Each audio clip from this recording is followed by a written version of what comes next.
Hi, buddy. Today we're going to be talking about Dark Souls 3.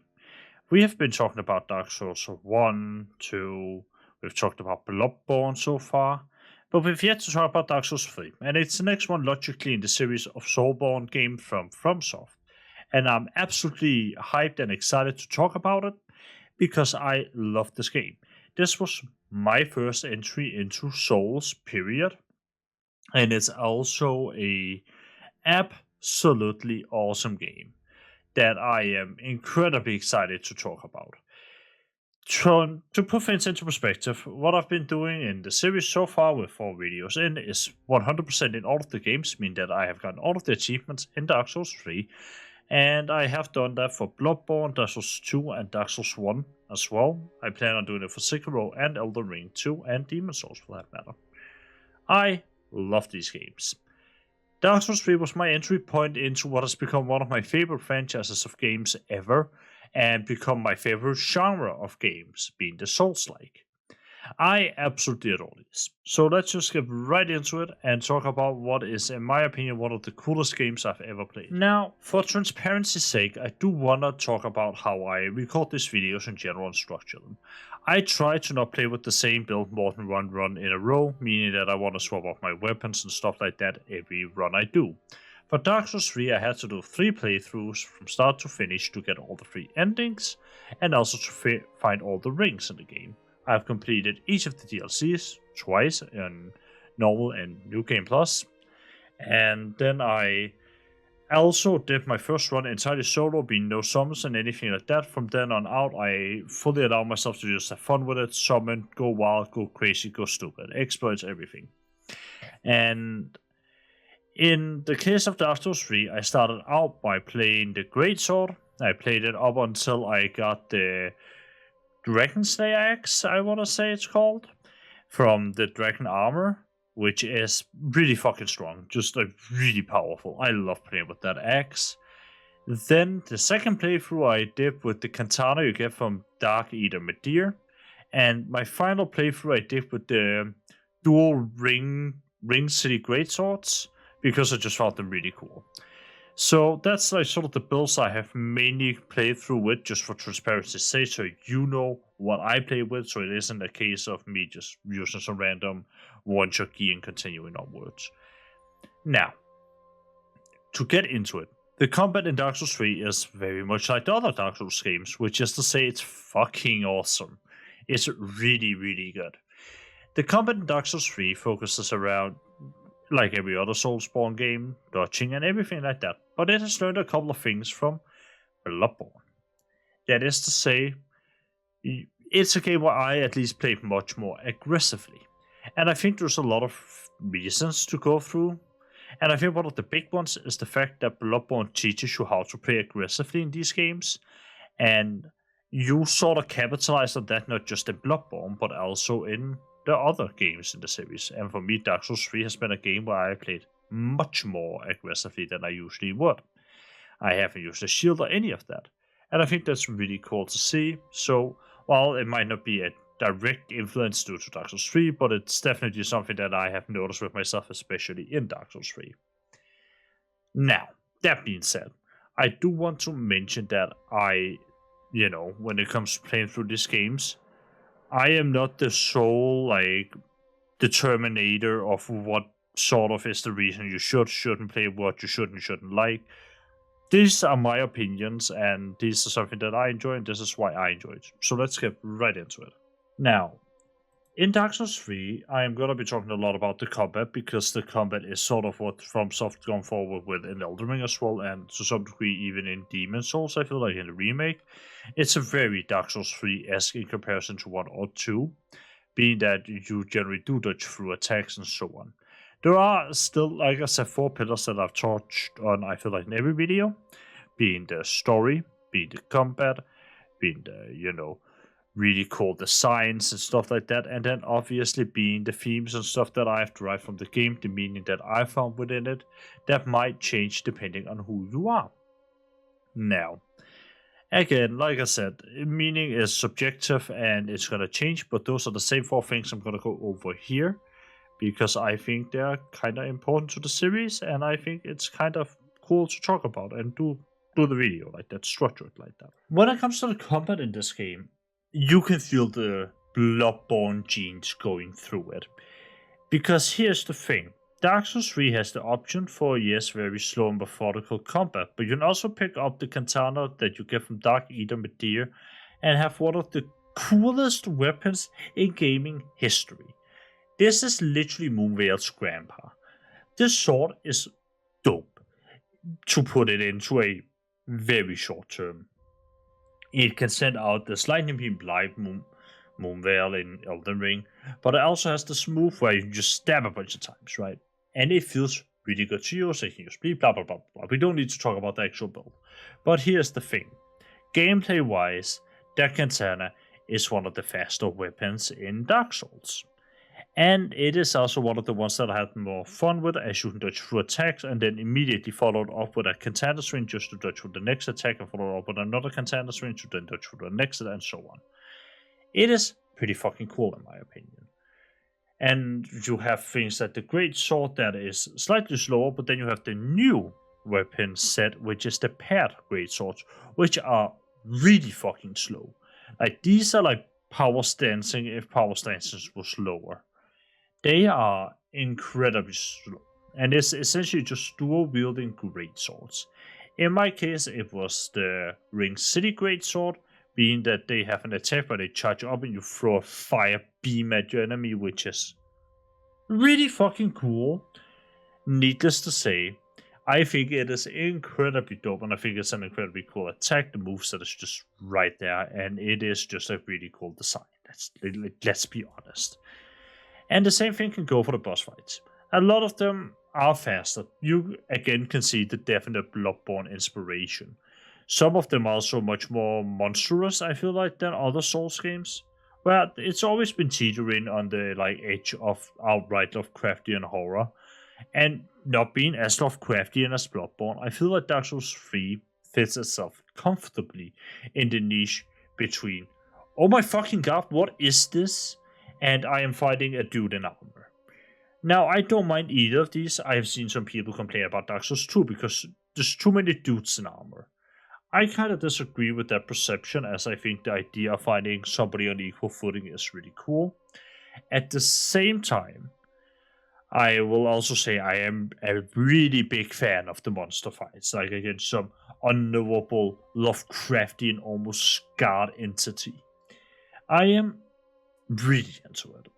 And I think Dark Souls 3 has a proper mix between them, being that the Abyss Watchers are just 3 dudes in armor that keep killing themselves and are kind of crossplaying and LARPing as artoires. There is, of course, also Yom the Giant, which is just a big dude in armor, but again, he is a bit of a gimmick fight.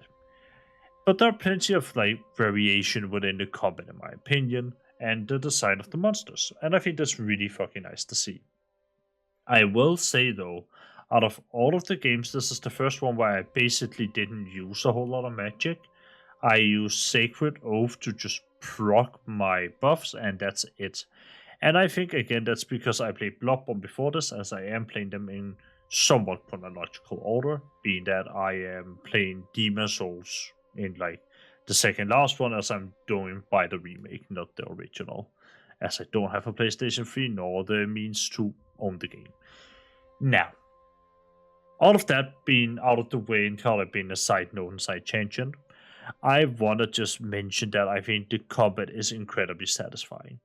I have played PvP in Dark Souls 2 a lot. I played it a lot. I had to farm hidden weapon, and I did it online, meaning that I got to see all of the invaders.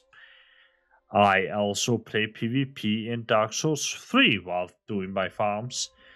And while I've been absolutely hammered more times than I can count to by other players, because quite frankly, I am just nowhere near their skill level, I think the combat experience in Dark Souls 3 is super satisfying. I think the fact that it feels a little bit tougher than Dark Souls 2, being that I feel like the iframes are easier to hit for people, if that makes sense. Then in Dark Souls 2, I don't as often hit people mid-dodge as I did in Dark Souls 2. I think the combat here is really fucking suited for PvP. It is good. It is good. It is really good. And the fact of the matter is, I've seen a bunch of different playstyles within PvP as well in Dark Souls 3, and I really enjoyed it.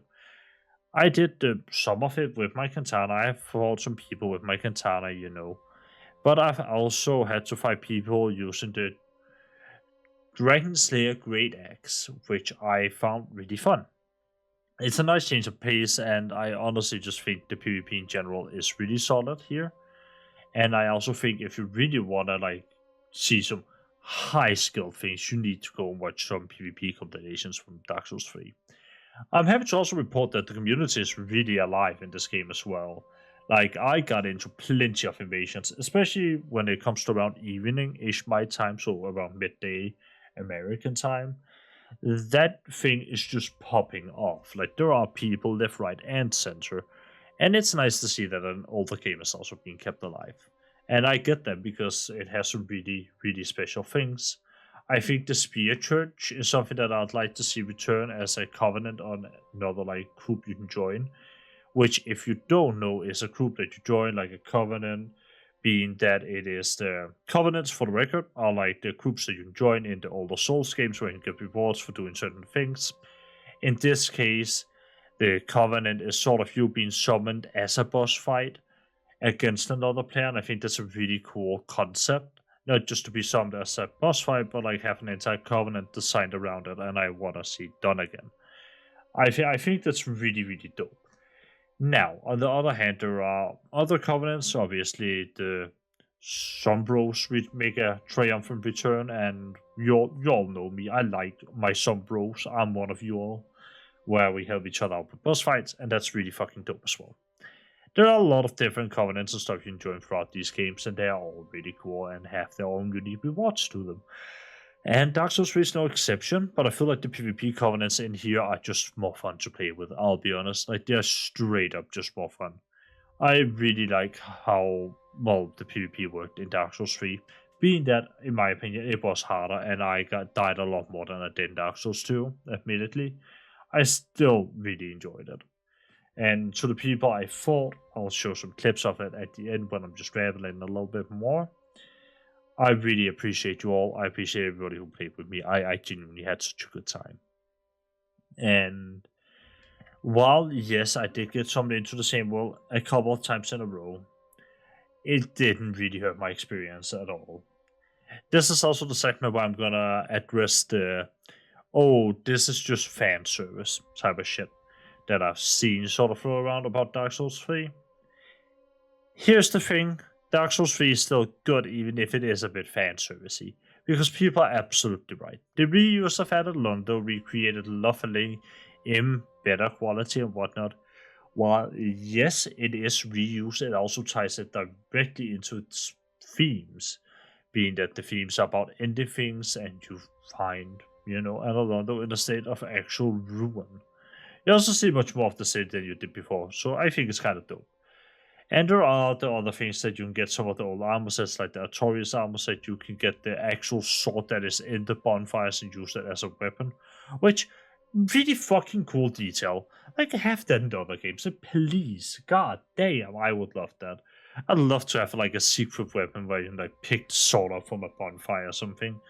That was just really dope to see. I think that's such a cool idea that it's a bit of a shame that didn't get, executed more.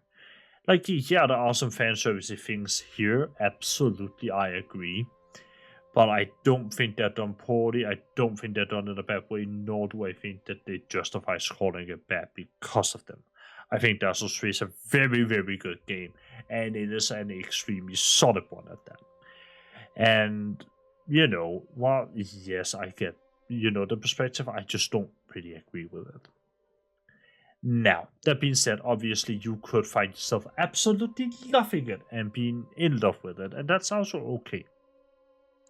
It also has to be addressed, and I've seen that at least one of my friends, the reason why he doesn't want to play it is because it is much more linear in comparison to the other two games, being that in Dark Souls 1 and 2 you have all of these other ways you can go throughout the map, and not as much in Bloodborne, but Dark Souls 1 and 2 definitely had the more open map, whereas Bloodborne also was a little bit linear.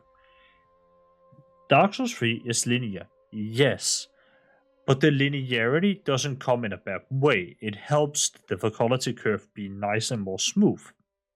Being that, yeah, there are some bigger jumps than others, I do want to say I feel like the linear design actually kind of benefits the game in a way, in the same sense that I feel like, the interconnected web really helped Dark Souls 1. I think it's a really, really dope thing to see that they have experimented with how the world is made, having Dark Souls 1 be like fully realistic. Up until the end, fully admitting it, I had a comment that pointed out, and they're absolutely right. Whereas Dark Souls 2 just kind of dropped that, and Dark Souls 3 is just straight up linear. I don't think it's a bad thing. I really don't. It makes sure that you don't go somewhere strange and do what I did in Dark Souls 1, especially, and get this really overpowered weapon at the beginning, and then just hammer through the game. I think it's a benefit, not a disadvantage. I also think it's a pretty big sale that they can make the game work that well without it. And I know that there are technically some level of choice in Dark Souls 3 when it comes to how you want to approach things, because technically speaking, you can kill the Dance of the Boreal Valley, or when you get to the Boreal Valley, and then go from there to Dragon Armor, but it doesn't change the fact that you still have to go back and you still have to kill your own giant, and you still have to kill the Abyss Watchers and so on. So you still have to go through them anyway, making the game still kind of linear. Now, the big question to me is that if it matters, and obviously I've said it before and I'll say it again, to me it doesn't. I think the linearity is done in a good way, and as such I don't mind it at all. I also think that the fact that it is linear helps with the difficulty curve, like I said. Now, when it comes to the very last thing I do want to touch on when it comes to, the entire gameplay, I just want to say control all the way. MNK is hard to use in these games, they've always been, but I have never really touched on them. I play on controller, and I will continue to play on controller as I enjoy that the most. Just wanted to get it out there because I've had some people ask specifically in the Discord call about it, so there you go. And now swiftly moving on to talk about the lore, story, and themes of Dark Souls 3 that sort of are brought up throughout the game and through its design. Now, to me, one of the coolest stories in Dark Souls 3 is that of the Nameless King, as he is also one of my favorite boss fights. The Nameless King, for those who don't know, actually has appeared in all three games to some degree, through the Altar of Sunlight being the sort of statue, like the person that the statue was depicted, or at least that is what is heavily implied through things like the broken sword spear that's on it, literally being an almost one-to-one copy of his spear in the game, and so on. And his story is super interesting in that he betrayed his father, Gwyn. After they fought the Eternal Dragons, he betrayed him and allied with the dragons, as the dragons managed to sort of have a better way of life in general. Not that that's known directly, but that's just what I, sort of can assume. And as such, he was exiled from anor londo and his father's, palace. And you have all of these knights and all these people belong to him, sort of scattered around the world, that has searched for him. And in Dark Souls 3, you actually get to fight him alongside Harold, one of his knights, in his home, showing that they at the end sort of found each other. It's a really interesting story in the sense that it takes an arc, a story arc that's existed for so long, and sort of ends it. Because, and that's sort of also one of the things we're gonna go a little bit more into, Dark Souls 3 so far is the end of Dark Souls in a way. In the same sense that, this is sort of the game that to end them. The canon ending, as far as I can tell, and as far as most people said, as far as I know, is that you don't rekindle the fire. That the fire is simply too weak at this point. A new age has to begin. Which, if you really want to get into interpretations and everything like that, could be interpreted as Miyazaki wanting to do something different than Dark Souls, He went on to do Sekiro and then Elden Ring afterwards. So I'd say it's been fair. But he wanted to do something different. It can be a creative way of looking at it, and as a creative, I can definitely understand that. Somebody who both works within a more creative field and also does YouTube, I get that. And on top of that, I think it's also important to just look at how the story ties into the world, right? The story of the Nameless King, and one of the reasons why I really like it, is that it's a story that started in Dark Souls 1 with this like statues. You can like see there was 3 statues in Anor Londo depicting, Gwyn's children, with one missing. There was only 2 that were intact. One was like torn down and removed, that being the statue of what is likely the Nameless King, who betrayed his father. And as such, it was disgraced, from Anor Londo and all the kingdom and all that stuff.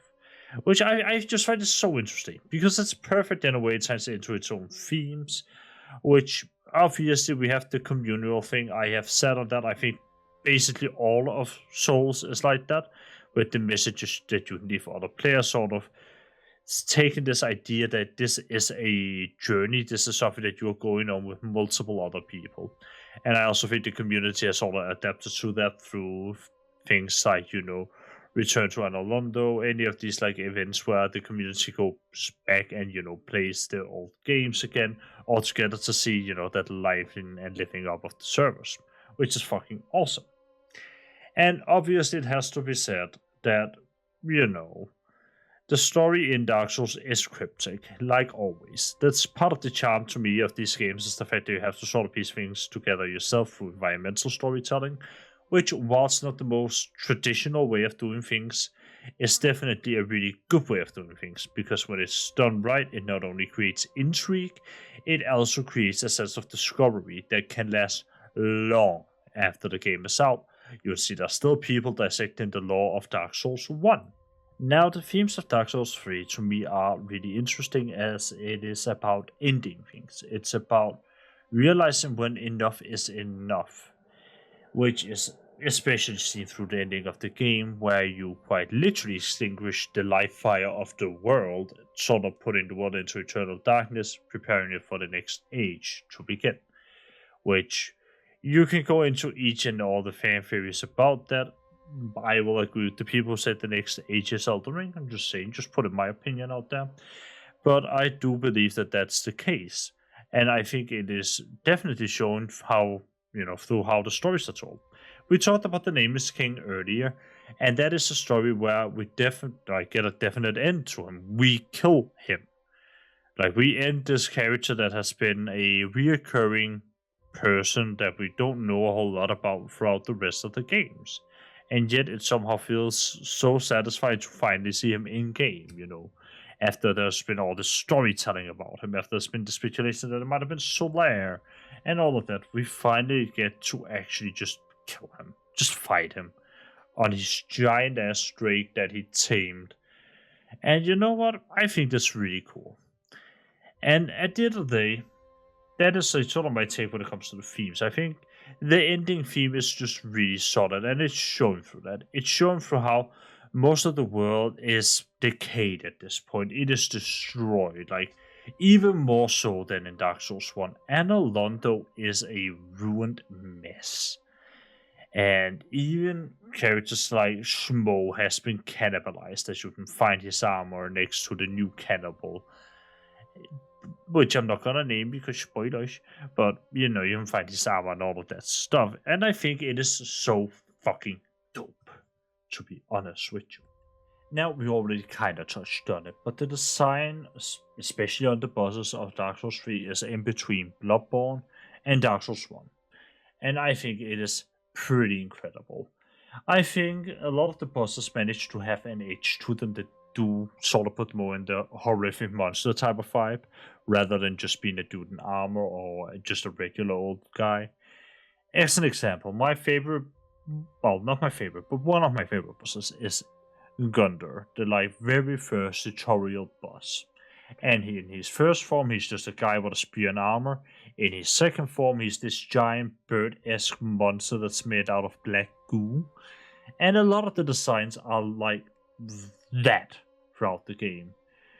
As an example, and one that I also really enjoy, the Beast of the Boreal Valley being I want to say the second boss that you're gonna face. Technically, again, you could face the Dancer first, but in my case, I faced the Beast of the Boreal Valley as my second boss. I really love his design, as he is a dude in armor, but he's running on all fours, being an actual beast, an actual monster. It's like in the combination between, and it's also in the movesets, right? They are much faster than some of the Dark Souls 1 bosses, and that counts in general. I really like these fights because they really do teeter the edge of just being the Bloodborne. Okay, they're doing 45 million moves an hour, and the Dark Souls 1, okay, I can just block behind a shield. So it ends up being a very smooth transition to dodge through attack, dodge through attack, dodge through attack, dodge through attack, putting you in sort of a Zen state of just, dodge, dodge, dodge, hit, right? Once you've gotten really into a fight, which I did with, as an example, the Nameless King. And I think that's really fucking cool.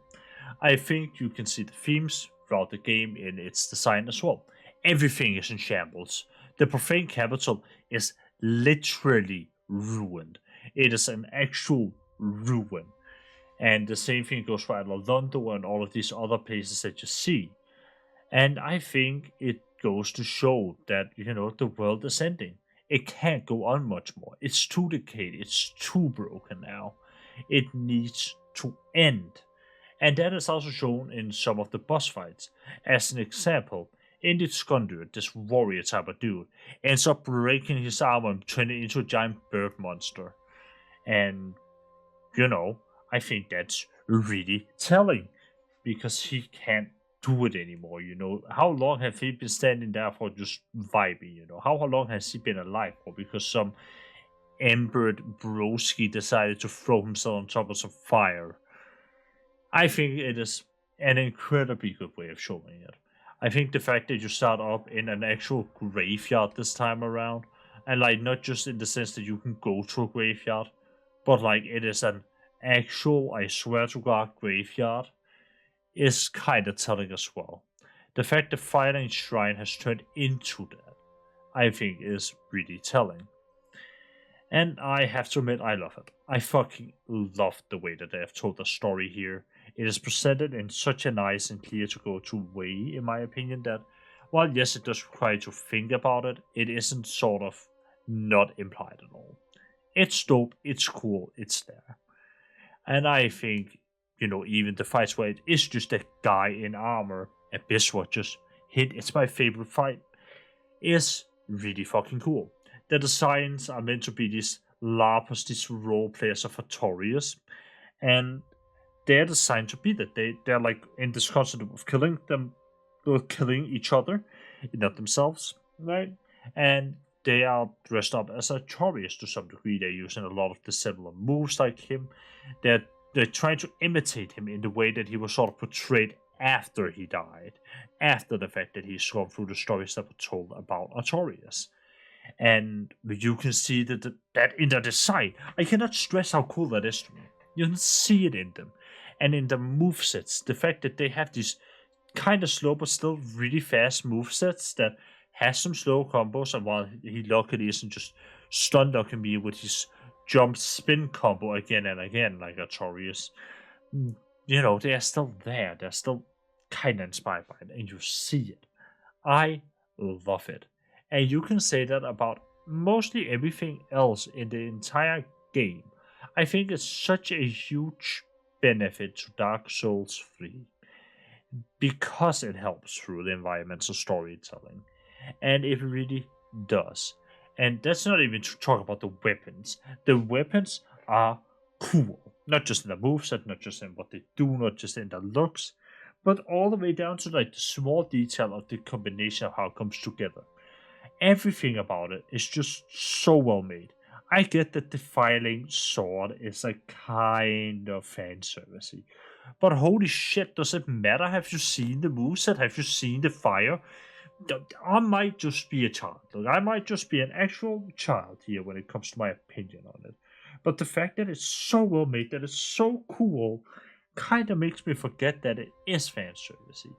It is really awesome to see. I genuinely love it. And I can't stress how much I like it, if I'm being completely honest. And now, here at the end, I do want to give you a couple of just footnotes about my opinions and stuff that I sort of maybe didn't touch as much on throughout the video, because you made it through. You are sort of again at the end of my delusional ramblings about a game that I just played and finished that I really like. But I do want to just sort of talk about my experiences within Dark Souls. I think, firstly, to start off with, I think the community is fucking awesome and welcoming. I got invaded in the Grand Archives with a guy that I ended up emoting with 5 minutes before he left. Just like we didn't fight, we just walked around a bit together. He showed me some different spots and sort of was a new player and helped me out. I really love shit like that. It's so cool to see. It's so awesome to see people like that. I also invaded a bunch of people where we ended up fighting and I died a lot because I mean it's Dark Souls obviously, and the PvP in Dark Souls 3 is just really, really hard. And I really enjoyed it. At least it is in my opinion. I really did enjoy that. I also think that the bosses in this game are just next level. Sister 3, despite the fact that she has 3 faces, which I think is a little bit too much almost for me. I'll be honest, that invisibility move sort of fucks with me every time because I'm rarely playing with audio on. And without audio, I just have a hard time beating her. Like for my first playthrough, I am, but for my second, I sort of just have the game muted and I'm doing something else as well. Like I'm listening to music or whatever. And Sister 3 absolutely destroyed me. And I really like that fight. That either with D as well. I think he's super cool. And of course, Slave Nightingale. Nobody can forget Slave Nightingale. And my favorite Pling Pling Plong man, he's also great. I just think the boss fights in general in Dark Souls 3 are next level throughout the entire game. Like, there isn't a lot of bosses where I'm like, ew, that's bad, that's gross, me no likey. As in the other games that have at least been a few. Here, the only one I really think that I really dislike is Cursed Rotten Gravewood. I just think it's boring. You just run around, hit some weak spots, and that's it. And yeah, that's also about the only boss fight I really dislike. The boss fight game here is just next level. It's so good. It is so good. And it makes me excited to play Sekiro and see what's in that. I also do want to note that all of these, like I also said at the beginning, they are my opinions. These might not exactly correlate with your opinions. You might be like, I like Dark Souls 2 more. And honestly, I think that's valid. Dark Souls 2 is an amazing game that got a little bit too little love when it released. Or it might be like, I like Dark Souls 1 or Bloodborne or any of the other games more. And you know what? Fair and understandable. I think they're all really good games. It has to be mentioned they're all up there in like the best of the best categories. And I just think Dark Souls 3 is just, to me, not my favorite, but it gets a solid third place after Bloodborne and Dark Souls 1. I really, really like Dark Souls 3. It is so good. And that's also about it. I will link the lore guide video underneath it. This is where I got like the sort of information that I had on Nameless King, like the stuff that I talked about there, I got from him because, I mean, let's be real. He is the Lord Daddy of Souls. I love watching him. He's so good. Lord Daddy of Souls, I'll leave him underneath in the description. Other than that, I will be doing other videos coming up. I will be taking a little bit of departure from doing specifically FromSoft Souls. Partially because I just straight up have another game I want to cover, that being Dragon's Dogma 2, which I've played a little bit of by now, and I kind of enjoy it, but we'll see how it turns out when I've played it through and through. But with Dark Souls 3, I absolutely, I love it. And while, yes, I will be taking a break between this video and the Sekiro video, being that I will not be playing Sekiro immediately after this. I'll be, playing Dragon's Dogma, maybe Death Trash, and then touching in on Sekiro or something else. I don't know. I don't have that many plans. I do want to finish playing the FromSoft games before the end of this year, though. So I will be back to it fairly soon because I really love playing them. They are a huge part of me right now, and I'm really passionate about it, as you might have been able to pick up, as this recording is like at almost 3 in the morning for me. And I am ready to play Sekiro. I'm looking forward to it. It's also the game that I feel like that scares me the most, because the other ones I can argue that is dodging, that is healing. I get that. I played Elden Ring. Sekiro, though, is all about parrying, and I don't know if I'm gonna be good at that at the beginning, so I think it's gonna be a frustrating learning experience, but I'm ultimately looking forward to it. With that being said, thank you so much for watching this. It's been an honor to spend my time with you. I really love being able to make these, and I know I don't do it for a living or anything, but it's just nice being able to create something that some people find enjoyable, and it seems that people really do appreciate my opinions on these games. So there you go. I also do want to say that the last couple of games that I played has been focused around Soulspawn and whatnot, and I have absolutely loved that. It's not that I've forgotten the indie games. I do have some indie game coverage coming up. Again, there's Death Trash, but I also have other games that I do want to cover that are fully blown indies. So, with that being said, thank you all so much for watching. Thank you for choosing to spend your time with me here now. If you made it this far, it's truly like, thank you. It makes me happier than you know. And other than that, I honestly only have to say do the YouTube stuff. Like, comment, subscribe, follow me for more. Yay, let's go. And I'll see you all later. Bye.